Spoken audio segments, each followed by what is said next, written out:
വെഞ്ഞാറമൂട് കൂട്ടക്കൊലപാതകം ചെയ്ത അഫ്ഫാനെ അങ്ങനെ പെട്ടെന്നൊന്നും ആർക്കും മറക്കാൻ പറ്റൂല. നാടിനെ നടുക്കിയ കൊലപാതകം, വെഞ്ഞാറമൂട് കൂട്ടക്കൊലപാതകം. അതിനു മുമ്പ് ഒരു കൊലപാതകം നടന്നിട്ടുണ്ട്. അതെവിടെയാണ്? നന്തങ്കോട്. ഒരു മകൻ അച്ഛനെ, അമ്മയെ, സഹോദരിയെയും അവരെ ബന്ധത്തിലുള്ള എല്ലാത്തിനെയും കൂടെ വീട്ടിനകത്തിട്ട് ചുട്ടുകൊന്നു. അത് ഇതേടക്ക് റൂമിനകത്ത് ഇരുന്ന് ഒരേ ഗെയിമുകളും അതും ഇതുമൊക്കെ കളിച്ച് അങ്ങനെ ഇരുന്നും കൊണ്ട് ആ ഒരു കൊലപാതകം വരുന്ന എത്ര വർഷങ്ങൾക്ക് മുമ്പ്. അവൻ ജയിലിൽ കിടക്കുകയാണ്. അവൻ്റെ വീടിപ്പം കാണണം, കോലമായിട്ട് കിടക്കുകയാണ്. ആള് താമസം ഇല്ലാത്ത വീട് കണക്ക്. ആ വീട്ടിനകത്ത് നിന്ന് തീയും പുകയും പോയപ്പോഴാണ് എല്ലാവരും അറിയണത്. മൊത്തത്തിൽ ചുട്ട് കരിഞ്ഞ് നാശമായിപ്പോയി. അതിനുശേഷം രണ്ടാമത്തെ കൊലപാതകമാണ് വെഞ്ഞാറമൂട് കൂട്ടക്കൊലപാതകം. നമ്മുടെ പൊന്നോമന പുത്രൻ അഫ്ഫാൻ നിമിഷങ്ങൾക്കകം ഓടി നടന്നു. 2 മണിക്കൂറിനിടയ്ക്ക് വെച്ച് 5 കൊലപാതകം, 6 കൊലപാതകം നടത്താനൊരുങ്ങി. ഉമ്മ രക്ഷപ്പെട്ടു. 5 എണ്ണത്തിനെ തട്ടി, അതും ചുറ്റികയ്ക്ക്. കമ്പിപ്പാരയാണ് മേടിക്കാതിരുന്ന കമ്പിപ്പാര ഊന്നി നടക്കാൻ പാട് കരുതിയിട്ട് ആളുകൾ, ജനങ്ങൾ കാണുമെന്നും പറഞ്ഞും കൊണ്ട് പിന്നെ ബാഗും വാങ്ങിച്ച് ബാഗിനകത്ത് ചുറ്റിയെല്ലാം വെച്ചും കൊണ്ടാണ് ഓടി നടന്നു കൊന്നത്. ഫസ്റ്റ് കൊന്നത് ആരാണ്? ഉമ്മായെ തലയ്ക്കടിച്ചിട്ടിട്ട് പോയി. തോർത്ത് ചുറ്റി ഭിത്തിയിലടിച്ചതിന് ശേഷം ബോധം പോയി എന്ന് വിചാരിച്ച്, മരിച്ചെന്ന് വിചാരിച്ച് പോയിട്ട് വാപ്പുമ്മായെയും കൊന്നു.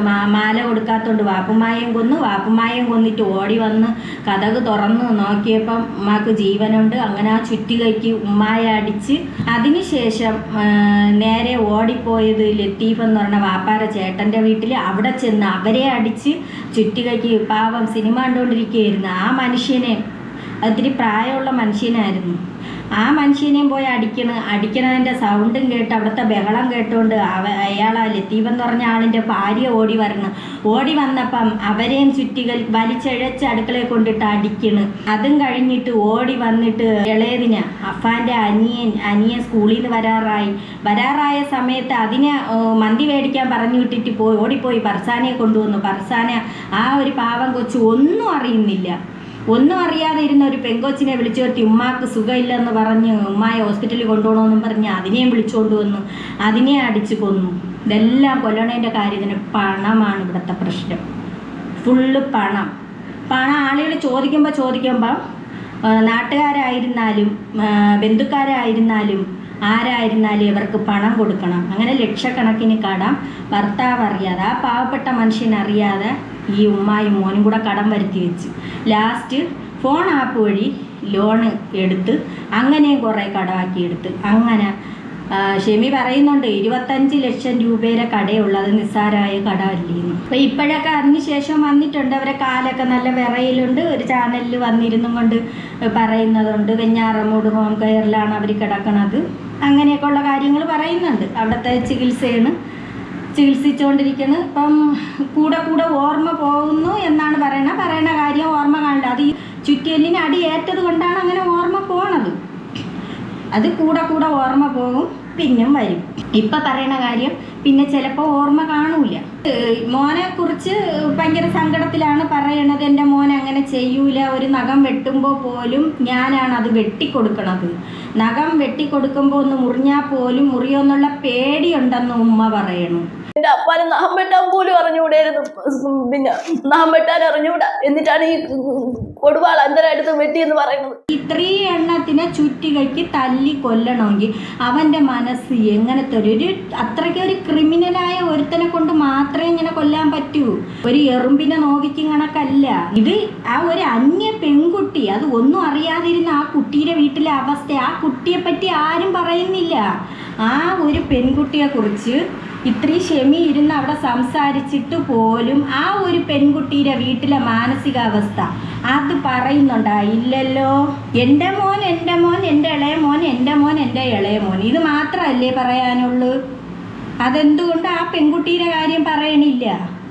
അതിൻ്റെ ഉമ്മ നൊന്തല്ലേ പ്രസവിച്ച് ഇത്രയും വളർത്തി വലുതാക്കി നല്ലതുപോലെ പഠിക്കണ ഒരു പെൺകുട്ടിയായിരുന്നല്ല. ഈ അഫ്ഫാൻ ജയിലിൽ കിടന്നുകൊണ്ട് അഫ്ഫാന് പഠിക്കണം, ഫുഡ് നല്ലത് വേണം, കിടക്കാൻ കട്ടിൽ വേണം, മൂടാൻ നല്ല പുതപ്പ് വേണം, ദിവസവും ഡ്രസ്സ് വേണം, ഉടുക്കാനായിട്ട് എന്ന് മാറി ഉടുക്കണം, പിന്നെ ഉമ്മച്ചിയെ കാണണമെന്നൊക്കെ പറയണമല്ലോ. വീട്ടിലുള്ളവരെ പോട്ട് വീട്ടിലുള്ളവരെ കൊല്ലും കണക്കാണ് ഈ നാട്ടിലിറങ്ങി കൊല്ലണത്. അത് ആ പെൺകുട്ടി കിടക്കണ രംഗം കണ്ടാൽ സഹിക്കൂല. അവർക്ക് ആ തള്ള പറയുന്നുണ്ട്, എനിക്ക് ഇത്രയായിട്ട് എനിക്ക് വിശ്വാസം വരുന്നില്ല. 9 ദിവസം വരെ എനിക്ക് ഒരു ഉറപ്പുമില്ല. ഞാൻ എന്തുകൊണ്ടാണ് അങ്ങനെ പറഞ്ഞത് പോലീസിൻ്റെ അടുത്ത്, എൻ്റെ മോൻ അങ്ങനെ ചെയ്യൂല. കട്ടിലിൽ നിന്ന് വീണതാണെന്ന് ഞാൻ എന്തുകൊണ്ടാണ് പറഞ്ഞത്, പോലീസ് എൻ്റെ മോനെ അറസ്റ്റ് ചെയ്യും എന്നുള്ളത് കൊണ്ടാണ് പറഞ്ഞത്. മോനെ രക്ഷിക്കാൻ വേണ്ടിയാണ് പറഞ്ഞത്. നമ്മൾ അന്നേ പറഞ്ഞില്ലേ, ആ ഒരു കാരണം കൊണ്ടാണ് ഉമ്മ പറയണത്. ചിലപ്പോൾ ഒരു ഉമ്മാരെ അന്നൊന്ന് പ്രസവിച്ചതിൻ്റെ ഒരിതായിരിക്കാം ആ കാണിച്ചത്. എന്നാലും ഒരു കൊലയാളിയല്ലേ. ഈ ഉമ്മായെ ദ്രോഹിക്കണമെങ്കിൽ ഏതൊരു മക്കൾക്കും പറ്റുമോ? ഇങ്ങനെ ചിറ്റിയെല്ലിനടിച്ച് എത്ര ശരിയാണ്. ഒരുപാട് സ്ഥലത്ത് മയക്കുമരുന്നും അടിച്ചും കൊണ്ട് തള്ളമാരെ എടുത്തിട്ട് അത് മയക്കുമരുന്നിൻ്റെ ആ ലഹരിയിൽ അമ്മയെന്ന് അറിഞ്ഞൂടാ, അമ്മയെ സഹോദരിയെ അങ്ങനെയൊന്നും അറിയാൻ വയ്യാതെ എടുത്തിട്ട് അടിക്കണവരുണ്ട്. ഇതവന് വേറെ ലഹരിയൊന്നും ഇല്ലായിരുന്നെന്ന് പറയുന്നത്. അവൻ മദ്യം കുടിച്ച് ഇതിനെ കൊല്ലാൻ വേണ്ടിയിട്ട്. എന്നിട്ട് പറയുന്നുണ്ട്, കടക്കാർ വന്ന് അന്ന് 3-4 കടക്കാർ വിളിച്ചത്. ഇങ്ങനെ ഈ കടക്കാർ വിളിക്കുമ്പോൾ പൈസ ചോദിക്കുമ്പോൾ അത് മേടിച്ച പൈസ അല്ലേ ഈ കടക്കാർ ചോദിക്കണം. അപ്പോഴെല്ലാവരെയും അടിച്ചു കൊല്ലൂ. അതൊക്കെ എവിടത്തെ ന്യായമാണ്? ആ ന്യായമൊന്നും ഒട്ട് ശരിയായ കാര്യമല്ല. കടക്കാർ കടം മേടിച്ച പൈസ ചോദിക്കുമ്പോൾ അങ്ങ് കൊല്ലുമോ? ഫോൺ ആപ്പ് വഴി പൈസ ചോദിച്ച്, അത് ഫോൺ ആപ്പ് വഴി ലോൺ എടുത്തിട്ടല്ലേ പൈസ അടച്ചു കൊടുക്കാനുള്ളത്. ഷെമി ഇരുന്ന് പറയുന്നുണ്ട് ഷെമിക്ക് വിശ്വാസം വരുന്നില്ലെന്ന്. വിശ്വാസം വരുന്നില്ലെങ്കിൽ എന്താ ചെയ്യണം? ആ കൊന്നിട്ടിരിക്കുന്ന ഫോട്ടോ ഓരോരുത്തരതും അങ്ങോട്ട് കാണിച്ചു കൊടുക്കണം. ആ കൊന്നിട്ട ഫോട്ടോ ഓരോന്നും എടുത്ത് അവർക്ക് കാണിച്ചു കൊടുക്കണം. ഇങ്ങനെയാണ് മോൻ കൊന്നതെന്ന്. ഒരു അട്ടയൊന്നും അല്ല കൊന്നിരിക്കണത്, മനുഷ്യ ജീവനുകളെയാണ്. ആ ഒരു പെൺകുട്ടിയുടെ അവസ്ഥ ഒരു വല്ലാത്തന്നെ. ഒരൊറ്റ മോളായിരുന്നു, അതിനെ തല്ലിക്കൊന്ന ഒരവസ്ഥ. അത് സ്നേഹിച്ചെന്നുള്ള ഒരൊറ്റ തെറ്റിൻ്റെ പുറത്താണ് ഇത് ചെയ്തിരിക്കുന്നത്.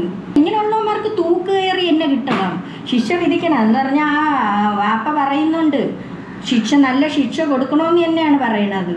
ഉമ്മാക്ക് സഹതാപം തോന്നുമായിരിക്കും, ഇത്രയും എണ്ണത്തിനെ കൊന്നാലും എൻ്റെ മോനാണ് എന്നുള്ളത്. പക്ഷേ ആ ഇളയ മോനെ കൊന്നതും മൂത്ത മോൻ്റെ കാര്യമേ പറയുന്നുള്ളൂ. ബർസാനയുടെ ഒരു കാര്യവും പറയുന്നില്ല, അതിനെ കൊന്ന ഒരു കാര്യവും പറയുന്നില്ല. ബാക്കിയുള്ളവർ പൈസ കൊടുക്കാത്തതുകൊണ്ടാണ് എൻ്റെ മോൻ കൊന്നത്.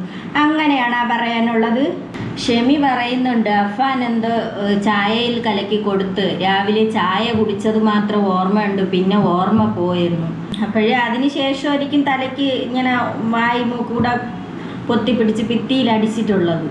ഭിത്തിയിലടിച്ച് തള്ളിയിട്ടതിന് ശേഷം പിന്നെയാണ് ബാക്കിയുള്ളവരെല്ലാവരെയും പോയി കൊന്നത്. അതിന് ശേഷം വന്നിട്ടായിരിക്കും വീണ്ടും അടിച്ചത്. ഈ മീഡിയക്കാർ അവരും ചെന്ന് എവരെ അഭിപ്രായം മാത്രം തിരക്കണം. എന്തുകൊണ്ട്?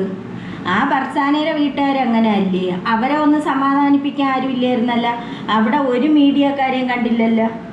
ആരെങ്കിലും ഉണ്ടായിരുന്നു? അവരെ വീട്ടിൽ ഇതുവരെ ആരെങ്കിലും പോയാൽ? ഇവിടെ വന്ന് ഈ കൊലയാളിയുടെ വീട്ടിൽ വന്ന ആളുകൾ സങ്കടങ്ങൾ തിരക്കുകയും ഓരോ കാര്യങ്ങൾ തിരക്കുകയും അവരെ സഹായിക്കാമെന്ന് പറയുകയും എല്ലാം ചെയ്യണമല്ലോ. ആ കുട്ടിയുടെ വീട്ടിൽ പോയി തിരക്കുന്നുണ്ട്. അതാണ് പറയണത്. ഈ റഹീം എന്ന് പറഞ്ഞ ആളിൻ്റെ ചേട്ടൻ ലത്തീഫിൻ്റെ വീട്ടിൽ അവർക്ക് 2 പെൺമക്കളാണെന്ന് പറയണം. ആ കുട്ടികളെ എന്നേ വരെ പോയി സമാധാനിപ്പിച്ചിട്ടുണ്ടോ? ഇതൊക്കെ വല്ലാത്തൊരിതാണ്. പിന്നെ ഷെമിക്ക് ഓർമ്മ വന്നത് പോലീസ് വന്ന് കിടന്ന് മുട്ടണതാണ് ഓർമ്മ വന്നത്. അത് ചിലപ്പോൾ ചിറ്റിയല്ലിന് അടിച്ചതിൻ്റെ ഒരിതായിരിക്കും, ചിലപ്പോൾ നേരെ ആയി വന്ന് കാണൂല. അത് ശരിയാണ്. ഇതന്നെയാലും ഈ മീഡിയക്കാർ മറ്റുള്ളവരെ വീട്ടിൽ എന്തുകൊണ്ട് പോണില്ല? അവരെ അഭിപ്രായങ്ങൾ എന്തുകൊണ്ട് തിരക്കണില്ല? അപ്പം ഈ കൊലയാളിയായ ഇങ്ങനെ കൊല ചെയ്ത് ഈ 5 എണ്ണത്തിനെ കൊന്ന അവരെ മാത്രം ഈ കൊലയാളികളെ സംരക്ഷിക്കാൻ എന്തിനു നടക്കണം? ശരിയാണ്, ആ വാപ്പായും ഉമ്മായും പാവമാണ്. അവരോരോ കാര്യങ്ങൾ പറയുന്നുണ്ട്, പാപ്പ ഓരോ കാര്യങ്ങളെല്ലാം പറയുന്നുണ്ട്. അതുപോലെ ലക്ഷക്കണക്കിന് ഷെമിക്ക് തുച്ഛമായ 25 ലക്ഷം കടമുള്ളെന്ന് പറയുന്നത്. അതുപോലെ അഫാനും ഫോൺ ആപ്പ് വഴി ലക്ഷങ്ങൾ കടം എടുത്തിട്ടുണ്ട്.